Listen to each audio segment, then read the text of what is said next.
किसान साथियों, गेहूं में पैदावार बढ़ाने के बारे में सभी भाई बताते हैं, लेकिन शायद ही कोई बताता हो कि पैदावार कम होने के कारण क्या होते हैं। आज हम कुछ महत्वपूर्ण कारण आपको बताने वाले हैं जिसकी वजह से हमारे गेहूं में हमें कहीं ना कहीं उपज में कमी देखने को मिलती है। तो पूरा वीडियो आपको देखना है और चैनल को अभी भी सब्सक्राइब नहीं किया है तो आप SRJ किसान चैनल को ऐसे वीडियो समय समय पर देखने के लिए सब्सक्राइब कर लीजिए।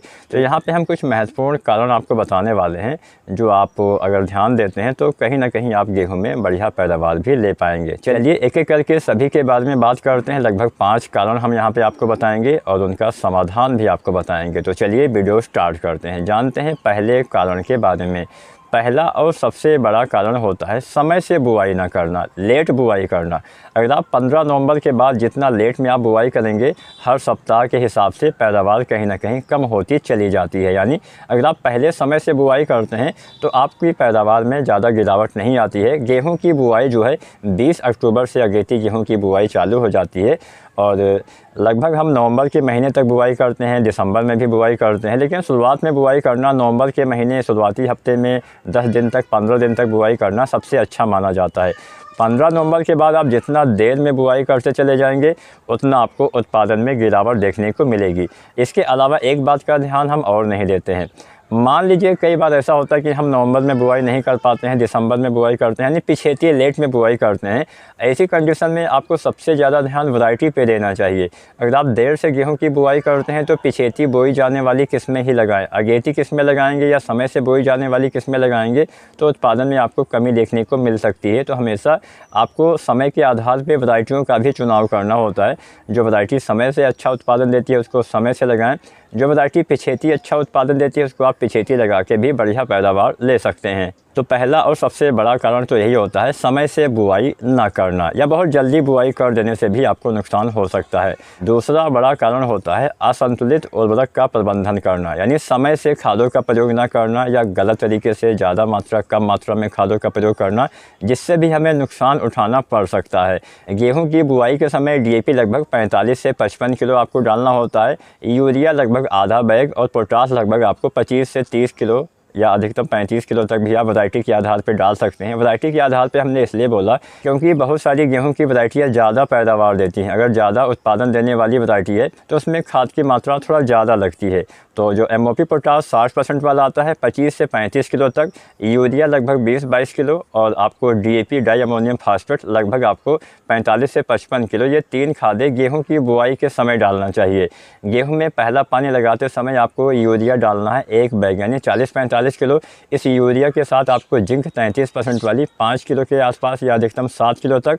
अगर आप 21% वाले जिंक सल्फर डालते हैं तो 8 किलो से 10 किलो तक आपको यूज करना है। साथ में चाहे तो सल्फर भी 2-3 किलो 90% वाला यूज कर सकते हैं।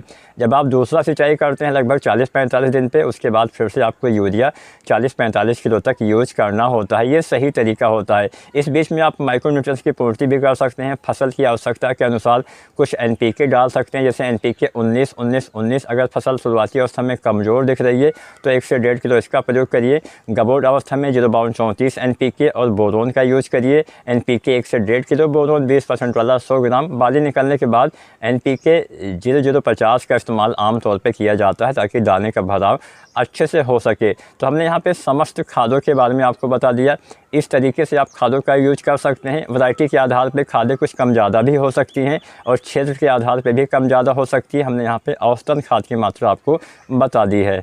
इसके अलावा सबसे बढ़िया तरीका तो होता है कि आप मिट्टी की जांच करवाएं, उस आधार पे खादों का प्रयोग करें तो सबसे सटीकता रहती है, उसमें मात्रा भी कम लगती है। तीसरा सबसे बड़ा कारण होता है गलत समय पे सिंचाई करना, यानी गलत सिंचाई करना। अगर आपका सिंचाई प्रबंधन सही नहीं है, भले ही आप कुछ भी कर दीजिए, आपको ज़्यादा उत्पादन नहीं मिलेगा। गेहूं की फसल में आवश्यकता के अनुसार आपको पानी लगाना है। खासकर पहले पानी पे ज़्यादा ध्यान देना होता है। गेहूं में पहला सिंचाई जड़ अवस्था में किया जाता है। इस समय जड़ों का फैलाव होता है। ये अवस्था गेहूँ की बुआई के बाद 20-25 दिन पर आ जाती है। इस समय अगर आप सिंचाई करते हैं तो बढ़िया रहता है। हालाँकि ये भी क्षेत्र के आधार पर जो है, अगर मान लीजिए मिट्टी में नमी नमी की कमी पहले हो जाती है तो आप सिंचाई पहले भी कर सकते हैं, नमी ज़्यादा है तो आप सिंचाई कुछ समय बाद भी कर सकते हैं। औसतन समय 20-25 दिन बताया जाता है, इस समय सिंचाई करना फ़ायदेमंद होता है। पहला पानी हल्का हल्का लगाना है, बहुत ज़्यादा पानी भरना नहीं होता है। इसके बाद दूसरा पानी आपको लगाना होता है लगभग 40-45 दिन पे। इसके बाद फसल की आवश्यकता के अनुसार सिंचाई करते रहें। नमी की कमी जब तक आपके दाने का भराव ना हो जाए तब तक नहीं होने देना है। जब फसल पकने की तरफ बढ़ जाती है उसके बाद हम सिंचाई करना बंद कर देते हैं। तो समय समय पे आपको गेहूं की फसल में सिंचाई का कार्य करना चाहिए। आखिरी पानी और पहला पानी हमें हल्का हल्का ही गेहूं की फसल में लगाना होता है। चौथा बड़ा कारण होता है खरपतवार का नियंत्रण न करना, इसके साथ साथ रोग या कीटों का नियंत्रण न करना। गेहूं की फसल में खरपतवार अगर ज़्यादा हो जाएगा तो भी कहीं ना कहीं हमें उपज में कमी देखने को मिल सकती है। तो आपको समय से खरपतवार का नियंत्रण करना है। खरपतवार का नियंत्रण 2 तरीके से किया जाता है, खरपतवार को उगने से रोकना और उगने के बाद उनका नियंत्रण करना। तो उगने के बाद आमतौर पे ज़्यादातर किसान साथी इसका नियंत्रण करते हैं। तो हालांकि क्षेत्र के हिसाब से खरपतवार भी अलग अलग होते हैं, तो इस बात का भी आपको ध्यान देना है। अगर आपके इलाके में चौड़ी पत्ती वाले खरपतवार ज़्यादा हैं तो उससे संबंधित दवाओं का इस्तेमाल करें। अगर सकरी पत्ती वाले खरपतवार ज़्यादा हैं तो उससे संबंधित दवाओं का इस्तेमाल करें। अगर मिश्रित खरपतवार होते हैं यानी चौड़ी पत्ती भी होते हैं और सकरी पत्ती भी होते हैं तो आप मिश्रित खरपतवार का नियंत्रण करें। मतलब अपने आधार पे, अपने खरपतवार के आधार पे दवाओं का यूज आपको करना होता है। इसके अलावा कोई रोग, कोई कीट या कोई बीमारी लगे उसका समय से उपचार करिए। अब आपको कैसे पता चलेगा? अगर आप खेत में जाएंगे, खेत की समय समय पे निगरानी करेंगे तो आपको पता चलेगा कि गेहूं में कौन सी बीमारी लगी है, कौन सा कीट लगा है, पीला रतुआ लगा है या कोई दूसरी बीमारी लगी है। बहुत सारी गेहूं में बीमारियां होती हैं, बहुत सारे कीट होते हैं। तो अगर आपको नहीं पता कि हाँ इसका नियंत्रण कैसे करना है तो आप हमें किसान साथियों कमेंट के माध्यम से बताएं कि हाँ ये बीमारी लगी हुई है, इसके संबंधित दवाओं का हम कैसे प्रयोग करें। तो हम कमेंट के माध्यम से या अगली वीडियो भी उस विषय पे बना सकते हैं। तो जो भी आपको जानकारी समझ में ना आए या कुछ भी पूछना हो तो आप बेझिझक कमेंट के माध्यम से अपना कीमती राय, सुझाव या सवाल पूछ सकते हैं। तो खरपतवार का नियंत्रण समय से करना है। आमतौर पे पहले पानी के आसपास जब खरपतवार का जमा हो जाता है तो हम उसका नियंत्रण करते हैं। इसके अलावा नंबर 5 वाले कारण के बारे में भी जान लेते हैं। नंबर 5 पे हमने रखा है गलत बीज का चुनाव। ये टॉपिक काफ़ी महत्वपूर्ण है, इसके बारे में थोड़ा सा हम विस्तार से बात करते हैं। विस्तार से मतलब बहुत ज़्यादा समय नहीं लेंगे। तो इसमें क्या होता है कि एक तो हम बीजों का चुनाव 2 तरीके से करते हैं। एक हमने किसी किसान से बीज ले लिया, दूसरा हम किसी मतलब दुकान से बीज लेते हैं। तो अगर आप दुकान से बीज लेते हैं तो प्रमाणित संस्थाओं से ही बीज की खरीदारी करनी चाहिए। अब गेहूं के बीज में पहचान बहुत मुश्किल से किसान साथी कर पाएंगे। आपको हाँ हम बोलेंगे कि हाँ ये DBW 303 है या 187 या कोई दूसरी नई वैरायटी है, लेकिन रहेगा वो कोई दूसरी वैरायटी। अब आपने सोचा, मतलब एक उदाहरण के लिए मैं आपको समझा रहा हूँ कि आपने कोई वैरायटी लगाई जिसका उत्पादन क्षमता 30 कुंटल है। आपने कोई मतलब आप ये सोच के ले रहे हैं कि हाँ ये कम से कम 30 कुंटल तो उत्पादन हमें दे ही देगा, 30 नहीं मिला तो 28 मिल जाएगा। लेकिन उस वैरायटी की उत्पादन क्षमता ही 20-22 कुंटल है। तो अगर आप उसका अधिकतम उत्पादन भी ले पाएंगे, जो आपने वैरायटी लगाई हुई थी, तो 22 कुंटल ही ले पाएंगे, तब भी आपको काफ़ी ज़्यादा नुकसान होगा। तो वैरायटी के चुनाव के समय जब आप बीजों का चयन करिए तो आपको अच्छे से पहले से ही तैयारी कर लेनी है। अगर आप दुकानदार से पूछेंगे तो वो तो यही बताएगा कि हाँ मतलब उसको जिसमें ज़्यादा कमीशन रहेगा। दुकानदार क्या करते हैं, मैं सभी की बात नहीं करता हूँ, लेकिन हाँ कुछ होते हैं जो बोलेंगे कि हाँ कि ये वाला बीज जो है ज़्यादा उत्पादन देता है।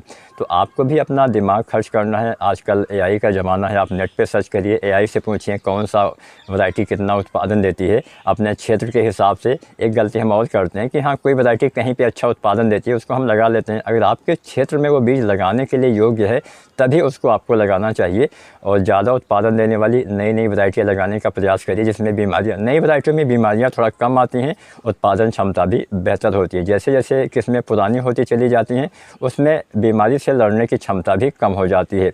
तो अच्छी जगह से प्रमाणित संस्थाओं से बीज की खरीदारी करिए। अगर आप किसान भाई से भी बीज लेते हैं तो अभी आपको अच्छे किसान भाई से, जिनसे आपके घनिष्ठ संबंध हो, जिनके ऊपर भरोसा किया जा सके, उन्हीं से आपको बीजों की खरीदारी करना चाहिए। कोशिश करिए हमेशा प्रमाणित संस्था से ही आप बीज लीजिए, उसमें मिलावट की संभावना बहुत कम होती है।